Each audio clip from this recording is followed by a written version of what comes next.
Hello guys, welcome back to my YouTube channel. I am Anshika Dubey. तो मैंने अभी जून 24 में सीए फाउंडेशन का एग्ज़ाम दिया था और उसका जो रिज़ल्ट था is what very shockingly result कि अभी तक आईसीआई में पहली बार ही हुआ है कि 14% रिज़ल्ट, वो भी सीए फाउंडेशन में। ये तो कभी था ही नहीं, मतलब 30% और 29.9 इतना तो रहता ही था हमेशा। बट इस बार हमने देखा कि ये रिज़ल्ट बहुत ज़्यादा टफेस्ट था। इसका मतलब कि वो एंट्री लेवल को ज़्यादा टफ कर रहे हैं। But I scored 63 marks in law. तो ये पॉसिबल जब ही हुआ कि मेरी प्रॉपर प्लानिंग और स्ट्रेटजी थी। तो मैंने किस तरीके से पढ़ाई करी, तो मैं ये आपको शेयर करना चाहूँगी ताकि आप लोगों की भी हेल्प हो जाए। तो सबसे पहले जब मैंने पूरे चैप्टर्स पढ़े, अच्छे से लीगल लैंग्वेज पढ़ी, तो मैंने क्या करा, उसको अपनी लैंग्वेज में उसे कन्वर्ट करके उसके नोट्स बना लिया। हाँ, और ये ना बहुत बड़ा मिथ है कि हम लीगल लैंग्वेज ही लिखते हैं लॉ में, और लीगल लैंग्वेज लिखनी चाहिए, हमारे सीनियर्स वगैरह से कहते हैं, बट ऐसा बिल्कुल नहीं है। मैंने जितना पढ़ा है और इतनी मतलब लीगल लैंग्वेज में कीवर्ड्स को लिखा है, बट मेन में कीवर्ड्स को लिखा है, बट मैंने नॉर्मल लैंग्वेज में, अपनी लैंग्वेज में नोट्स बना के पढ़ा है।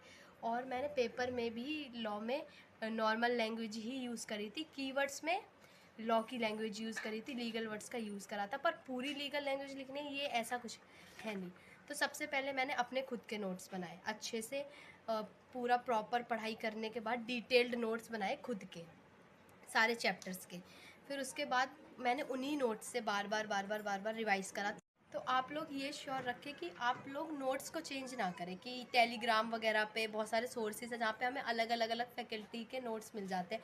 आप चाहे फैकल्टी के नोट्स यूज़ करें, चाहे अपने खुद के नोट्स यूज़ करें, तो एक ही नोट्स पे स्टिक रहें, बार बार नोट्स को चेंज ना करें। तो उससे क्या हो जाता है, वो इतना एफिशिएंट नहीं होता। और जैसे मैंने एक तो डिटेल नोट्स बनाए थे, फिर पेपर से पहले के लिए समरी नोट्स भी बनाए थे मैंने। तो समरी नोट्स में क्या होता था कि पूरा चैप्टर है, उसके मैंने जैसे मेन हेडिंग्स है वो सारी लिख ली समरी नोट्स में।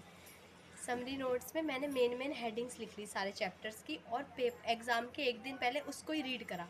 और सबसे इम्पॉर्टेंट चीज़ तो ये है कि डेली राइटिंग प्रैक्टिस। कि बच्चे क्या करते हैं, सिर्फ लॉ को पढ़ते रहते हैं, रीड करते रहते हैं, उससे कुछ नहीं होगा। डेली प्रैक्टिस करने की, डेली केस स्टडीज़ को लिख के सॉल्व करना पड़ेगा। डेली कम से कम 5 केस स्टडी सॉल्व करो। मैंने डेली 5 केस स्टडी सॉल्व करी थी। मैंने इतनी ज़्यादा राइटिंग प्रैक्टिस करी थी कि मेरी इतनी कॉपी भर चुकी थी, और जितना भी मैंने लिख के करा था, और अगर मुझे कुछ लर्न भी नहीं हो रहा तो मैंने उसको भी लिख के ही करा था। तो सारी चीज़ें लिख के करनी है, पर एग्ज़ाम से पहले पेन भी नहीं उठाना। एग्ज़ाम से पहले सिर्फ आपको जो आपने समरी नोट्स बनाए हैं, सिर्फ उसको ही बार बार रीड करना है। डिटेल नोट्स को रीड नहीं करना, समरी नोट्स को रीड करना है, जिसमें हेडिंग्स है।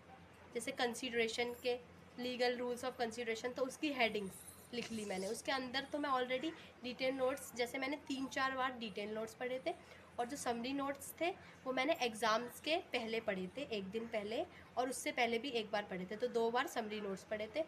और फिर मैंने डेली केस स्टडीज़ सॉल्व करती थी, जो जो इम्पॉर्टेंट हार्ड केस स्टडीज़ थी तो उसको टिक कर लिया। तो एग्ज़ाम से पहले सिर्फ वही केस स्टडीज़ देखी मैंने, और पेन को तो टच ही नहीं करा, बस वही समरी नोट्स पढ़े, क्योंकि इतना टाइम।